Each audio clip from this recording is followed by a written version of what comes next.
ও মাগো, যতদিন জীব ভগবানের পাদ পদ্মে শুদ্ধ প্রেম ভক্তি না পাবে, ততদিন জীব জন্ম মৃত্যু জরাবেদির চক্রে কোটি কল্পকাল ক্রমাগত চলতেই থাকবে। অর্থাৎ পুনরপি জনম, পুনরপি মরণ, পুনরপি জননী জঠরে শয়ন। এজন্যই শাস্ত্র বললেন, ওরে ওরে তোমরা যদি সংকেতে,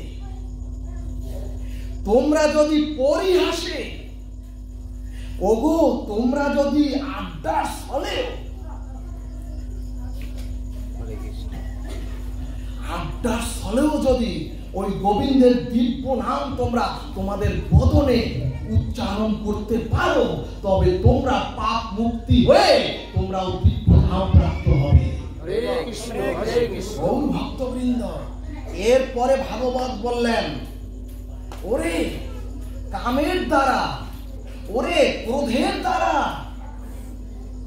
এমনকি ভয়ের দ্বারা, এমনকি স্নেহের দ্বারাও যদি ওই ভগবান শ্রীকৃষ্ণের ভাবনাও কেউ করে, ওই মা ঘুমাচ্ছে, ঘুমায় মাতাজি হরে কৃষ্ণ কান যে ঘুমায়। এরপরে ভাগবত বললেন, কামের দ্বারা, ক্রোধের দ্বারা, ভয়ের দ্বারা, এমনকি ভগবানকে স্নেহের দ্বারাও যদি কেউ ভগবানের ক্ষণিক কাল কেউ ভাবনাও করেন, হরে কৃষ্ণ, তাহলে ভগবান ওই ভাবের তন্ময়তায়, ভাগবত বলছেন, তাহলে ভাবের তন্ময়তায় ভগবানের প্রতি জীবের প্রীতি ভক্তি লাভ হয়ে যায়। রাধে রাধে। এরপরে ভাগবত বললেন, কেনা উপায়েন মন কৃষ্ণ নিষে ভয়া। অর্থাৎ যে কোনো উপায়ে ভগবানের যদি জীবের তন্ময়তা অর্থাৎ বিশেষ ভাবনা এসে যায়, তাহলে ভগবানের চরণে আপনাদের শুদ্ধ ভক্তি লাভ হয়ে যাবে।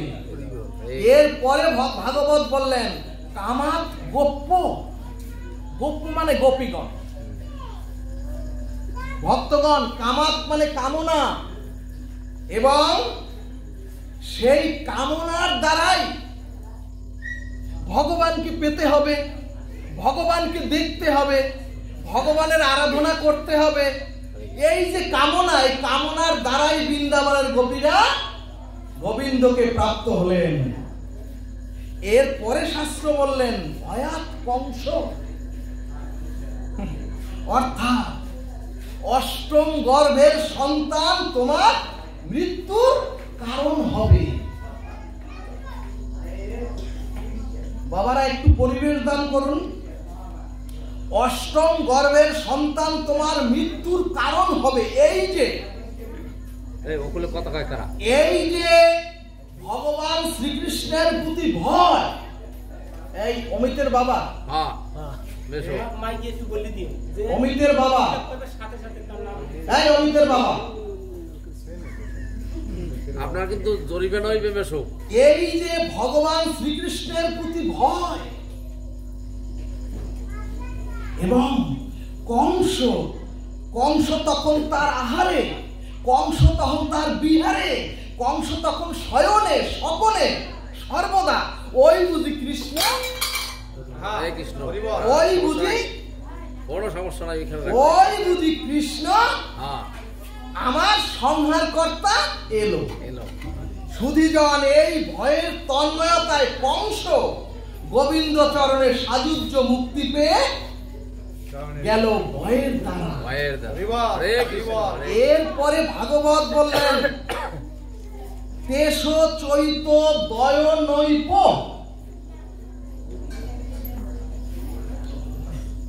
অর্থাৎ জরাসন্ধ শিশুপালাদি ভগবান শ্রীকৃষ্ণের প্রতি হিংসা করে, আমরা হিংসা করি না, এই হিংসাটা করতে হবে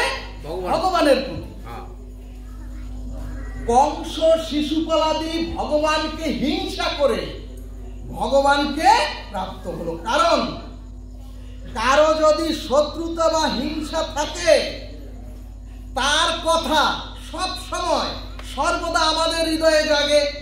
অর্থাৎ এই বুঝি আমার ক্ষতি করলো, এই বুঝি আমার পিছনে ও সর্বনাশের কারণ হলো, হ্যাঁ, এরকম চিন্তা করি আমরা। অর্থাৎ শত্রুতা বা হিংসার তন্ময়তা যদি কারোর মধ্যে এসে যায় গোবিন্দের প্রতি, এই জন্য ভাগবত বললেন কামং ক্রোধং ভয়ং স্নেহ বৈকং।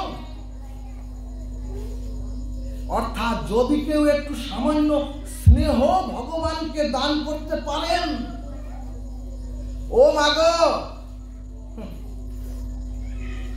ভগবানকে যদি কেউ একবার সখা একটু ভাবতে পারেন, এক কথায় ভয়ের দ্বারা, ক্রোধের দ্বারা, কামের দ্বারা অথবা যে কোনো উপায়ে যদি গোবিন্দের প্রতি জীবের তন্ময়তা আসে এবং সেই তন্ময়তা বা ভাবনাটা যদি স্থায়ী হয় ক্ষণিক কালের জন্য, তাহলে গোবিন্দ শত্রু মিত্র বিবেচনা না করে যেহেতু ভগবানের প্রতি আপনার ভাবনা এসেছে, এতেই ভগবান জীবকে প্রেম ভক্তি দিয়ে উদ্ধার করে দেন। জয় নিতাই গৌর সুদালা প্রেমানন্দে।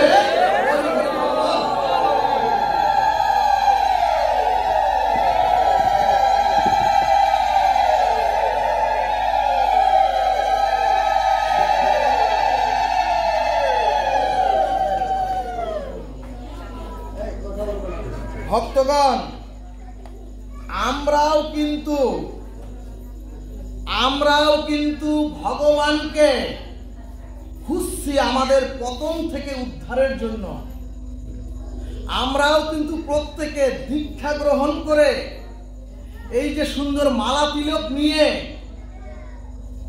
সাধু সঙ্গে হরিকথাও শুনি। একটু আগে যে হরিনাম আমরা করলাম, অর্থাৎ আমরাও কিন্তু ভগবান কৃষ্ণকে খুঁজছি। এই অনুসন্ধান, এই খোঁজার নামই হচ্ছে ভগবত ভজন। এখন প্রশ্ন, এত অনুসন্ধান, এত খোঁজার পরেও কেন আমরা ভগবান শ্রীকৃষ্ণকে পাচ্ছি না? অর্থাৎ এত খোঁজার পরেও কেন আমরা আমাদের চিত্ত শুদ্ধি করতে পারছি না? কেন এখনো প্রেম ভক্তি আমাদের হৃদয়ে ধরা দিল না? এখানে ভাগবত বললেন এর কারণ হচ্ছে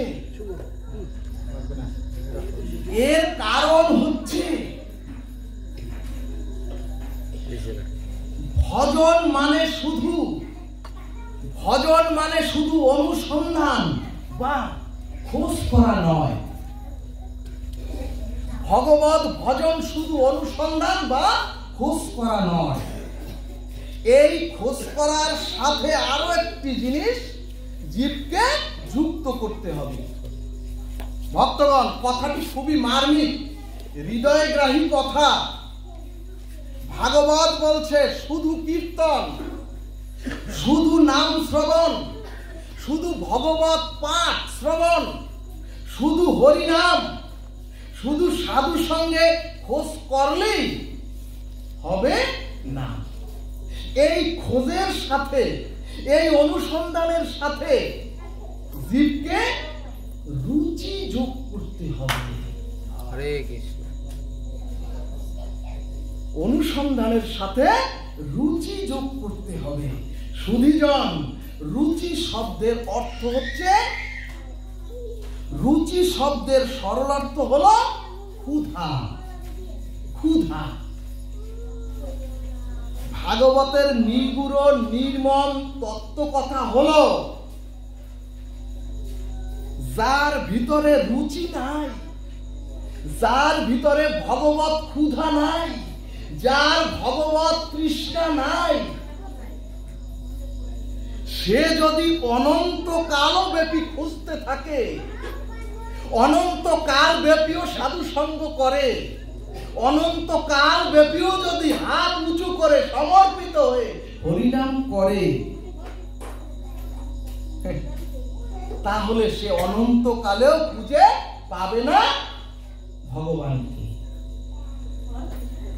আবার যার ভিতরে শুধু রুচি আছে, অর্থাৎ যার ভিতরে শুধু ক্ষুধা আছে, তৃষ্ণা আছে, অথচ সে খোঁজে না, অনুসন্ধান করে না, অর্থাৎ শ্রবণ কীর্তনের মাধ্যমে যে আমাদের খোঁজাখুঁজি চলছে, এই খোঁজার সাথে ক্ষুধা বা রুচি মিশাতে হবে। আর যদি রুচি বা ক্ষুধাও থাকে, রুচি বা ক্ষুধাও থাকে, অথচ যদি আপনার অনুসন্ধান অর্থাৎ সাধু সঙ্গে হরিকথা শ্রবণ কীর্তন না করেন, ভাগবত বলছে ওরে অনুসন্ধানের সাথে রুচি যুক্ত করতে হবে, এবং রুচি না থাকলে ভগবান তাকে গ্রহণ করেন না।